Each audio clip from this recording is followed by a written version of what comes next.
السلام علیکم ورحمۃ اللہ وبرکاتہ۔ آج 12 جنوری روز جمعۃ المبارک 29 جمادی الثانی ہمارے گروپ کا غالباً 9واں لیکچر ہے۔ رجب المرجب کا چاند طلوع ہونے والا ہے۔ آل تصوف میں آل چشت کے ہاں رجب المرجب کی 6 کو حضرت خواجہ معین الدین چشتی اجمیری رحمہ اللہ کا عرس مقدس شان و شوکت کے ساتھ منایا جاتا ہے۔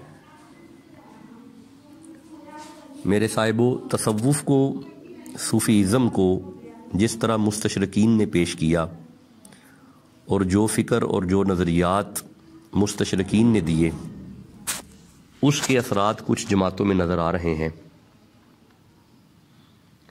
مستشرقین میں شارڈن نامی شخص نے تصوف کی بنیاد کو چائنا کی شاعری کو ٹھہرایا۔ اس کے نزدیک تصوف ہندوازم اور جین مت سے آیا ہے، جبکہ تصوف انسان کے داخل کی اصلاح، اس کے باطن کی تہذیب اور اس کے رویوں کے توازن کا نام ہے۔ یہی وجہ ہے کہ انبیاء اکرام علیہم السلام اللہ تعالیٰ کے نمائندے ہونے کی حیثیت سے انسانوں کے داخل کی اصلاح کرتے رہے۔ اللہ تعالیٰ اپنے انبیاء علیہم السلام کو 3 خاص نعمتوں سے نواز کر مبعوث فرماتا رہا۔ ان خاص نعمتوں سے مراد ایمانیات، اخلاقیات اور شریعت ہے۔ یاد رہے کہ 1,24,000 انبیاء کو عطا کردہ ان نعمتوں میں سے ایمانیات اور اخلاقیات میں رد و بدل کبھی نہیں ہوا تھا۔ چونکہ شریعت کا تعلق سوسائٹی اور معاشرہ کے ساتھ ہوتا ہے، اس لیے شریعتیں اپنے وقتوں کے مناسبت سے ترمیم پاتی رہی ہیں۔ ایمانیات اور اخلاقیات ایسے عنصر ہیں کہ جناب آدم علیہ السلام سے جناب محمد الرسول اللہ صلی اللہ علیہ وآلہ وسلم تک ایک ہی پہلو اور ایک ہی قانونی شکل میں موجود رہے ہیں۔ یہی وجہ ہے کہ اخلاقی تعلیمات پیغمبروں کی بنیادی تعلیمات کا حصہ رہی ہے۔ انہیں اخلاقی اور دینی تعلیمات کو دین اسلام میں تصوف کہتے ہیں۔ تصوف کوئی الگ سے مذہب نہیں ہے، جیسا کہ آج کے اس نازک دور میں کچھ نام نہاد لوگوں نے تصوف کو دین سے جدا کر کے کوئی نئی شکل دے کر کے سادہ لوگوں کے سامنے پیش کیا ہے تاکہ انہیں گمراہ کر کے اپنے روزگار کو سیدھا کیا جائے۔ قطعاً درست نہیں ہے۔ تصوف کوئی الگ سے فکر یا دین نہیں ہے، بلکہ یہ دینی تعلیمات اور اس کی روح اور اس کی گہرائی کا اظہار ہے۔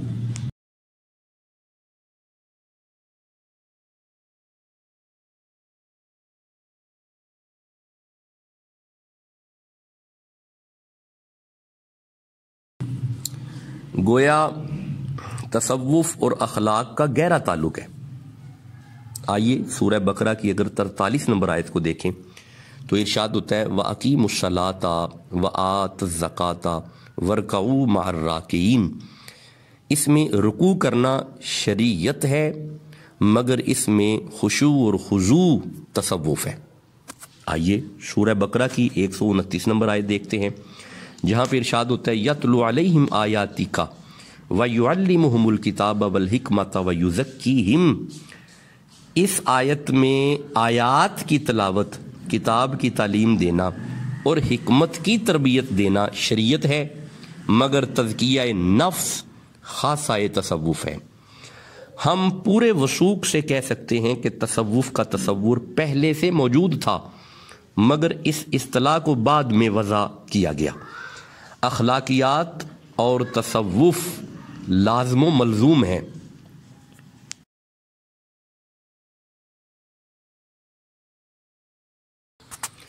اسی نظریہ حق کو مخدوم سید علی حسنی غزنوی المعروف داتا علی حجویر رحمہ اللہ نے یوں بیان فرمایا۔ آپ فرماتے ہیں کشف المحجوب میں صفحہ نمبر 101 پر التصوف خلق فمن زاد علیک الخلق زاد علیک فی التصوف۔ تصوف سراپا حسن اخلاق کا نام ہے۔ انسان سے اگر اخلاق ذمیمہ چلے جائیں اور اخلاق حسنہ آ جائیں تو بندہ صوفی ہو جاتا ہے۔ تصوف انسان کو انسانیت سکھاتا ہے، تصوف حسن اخلاق کی طرف بلاتا ہے، حسن اخلاق ہی صوفیاء کے ہاں تصوف ہے۔ اسے قرآن نے یوں بیان کیا، سورہ قلم کی 4 نمبر آیت میں ارشاد ہوتا ہے وَإِنَّكَ لَعَلَىٰ خُلُقٍ عَظِيمٍ۔ اللہ اکبر، یعنی تصوف کا منبع و مصدر نبی معظم کی ذات ہے۔ آئیے بغور دیکھیں تو اللہ تعالیٰ نے تخلیق انسان کا سلسلہ جناب آدم علیہ السلام سے شروع فرمایا، جیسا کہ سورہ بقرہ کی 30 نمبر آیت میں ارشاد ہوتا ہے بسم اللہ الرحمن الرحیم وَإِذْ قَالَ رَبُّكَ لِلْمَلَائِكَةِ إِنِّي جَاعِلٌ فِي الْأَرْضِ خَلِيفَةً قَالُوا أَتَجْعَلُ فِيهَا مَن يُفْسِدُ فِيهَا وَنَحْنُ نُسَبِّحُ بِحَمْدِكَ وَنُقَدِّسُ لَكَ قَالَ إِنِّي أَعْلَمُ مَا لَا تَعْلَمُونَ۔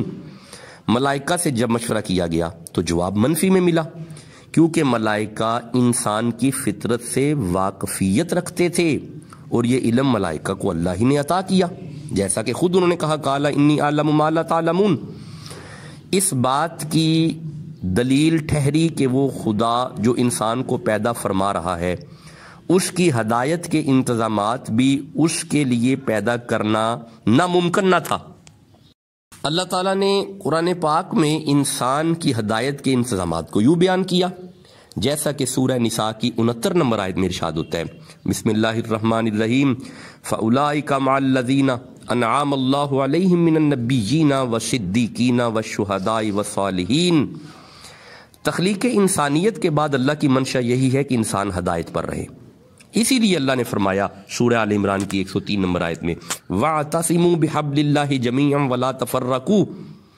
میرے دوستو، مالک کی منشا اسی میں ہے کہ میرے بندے ایک پلیٹ فارم پر اکٹھے رہیں، کیونکہ انہیں پیدا کرنے والا خدا ایک ہے، ان کا تخلیق کا مقصد ایک ہے، ان کی منزل بھی ایک ہے۔ بندے آپس میں ایک ہو جائیں، نہ صرف آپس میں ایک بلکہ میرے بندے اندر باہر سے یکساں ہو جائیں، اسی نظریہ کو اہل علم کے ہاں تصوف کہتے ہیں۔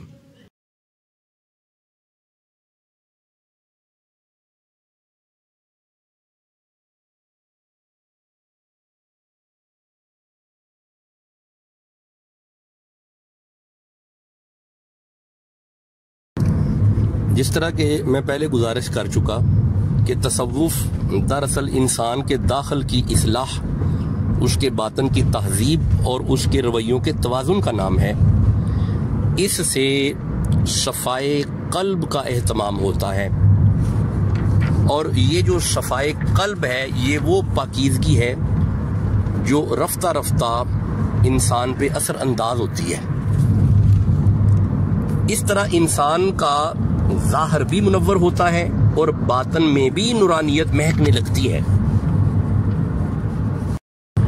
یاد رکھیں کہ مادی احتیاج، نفسانی خواہشات اور معاشرتی اثر و نفوذ بسا اوقات انسان کی روحانی قوتوں میں بے ربطگی پیدا کرتے ہیں۔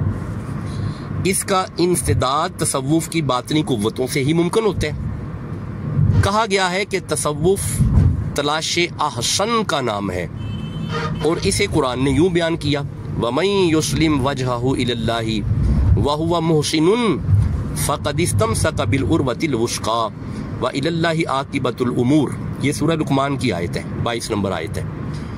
معلوم ہوا کہ وہ محسن ہے جو اپنے آپ کو اپنے رب کے سپرد کر دیتا ہے، اور وہ ہمیشہ تلاش احسن میں رہتا ہے۔ عمل احسن دراصل خدا کی رضا کی طلب کا نام ہے، تو جو خدا کی رضا کا طالب ہو جائے اسی کو صوفی کہتے ہیں۔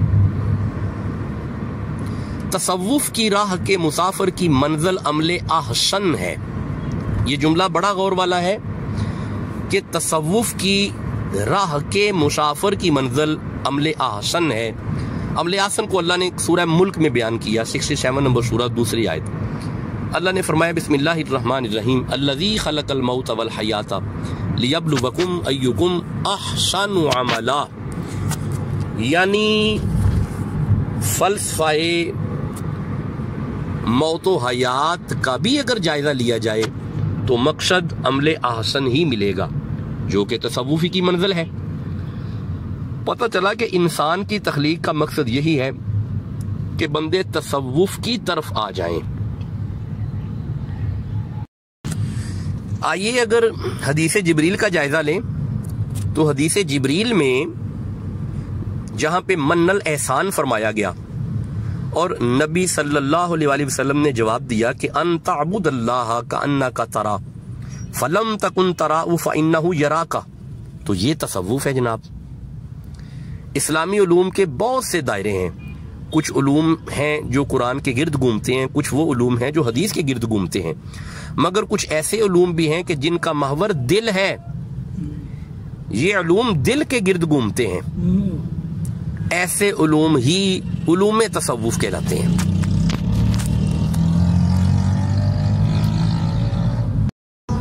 میرے دوستو، اسلامی تعلیمات انسان کے داخل کی بھی کفالت کرتی ہیں اور اس کے ظاہر و خارج کی بھی کفالت فرماتی ہیں۔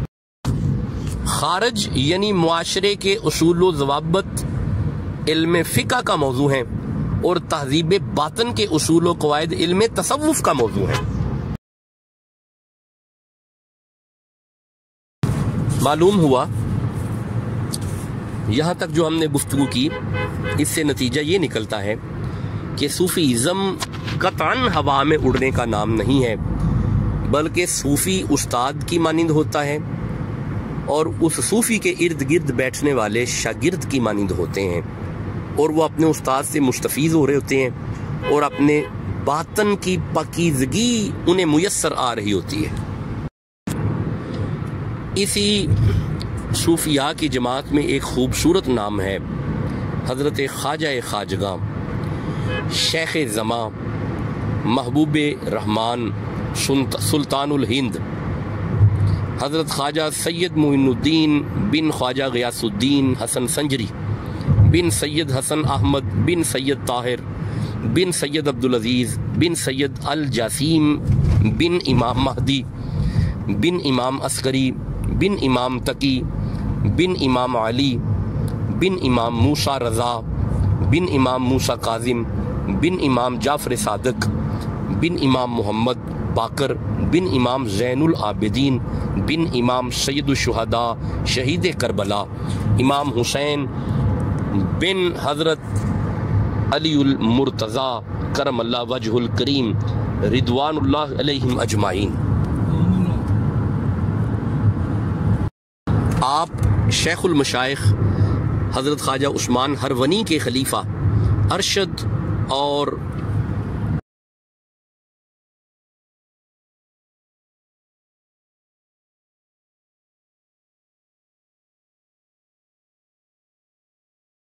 یعنی آپ حضرت عثمان ہرونی کے خلیفہ تھے اور شیخ سید عبدالقادر جیلانی رحمہ اللہ کے ہم اثر بھی تھے۔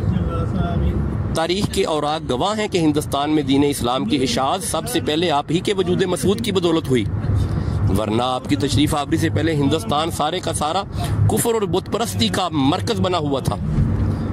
آپ کئی مرتبہ دہلی بھی تشریف لاتے رہے، لیکن آپ نے اجمیر کو اپنا مرکز بنا لیا۔ آپ کی برکت سے ہزارہاں مشرکین اور کفار مشرف بھی اسلام ہوئے، اور بے شمار تشنگان توحید آپ کے چشمہ فیض سے سیراب ہوئے، اور آپ کے سلسلہ میں بہت سے شہرائے آفاق اولیاء کرام ہو گزرے ہیں، یعنی حضرت خواجہ قطب الدین بختیار کاکی رحمہ اللہ، حضرت خواجہ فرید الدین گنج شکر پاک وطنی رحمہ اللہ، حضرت خواجہ نظام الدین اولیاء محبوب الہی رحمہ اللہ، حضرت مخدوم علاء الدین علی احمد صابر کلیری رحمہ اللہ، حضرت شیخ نصیر الدین چراغ دہلوی رحمہ اللہ۔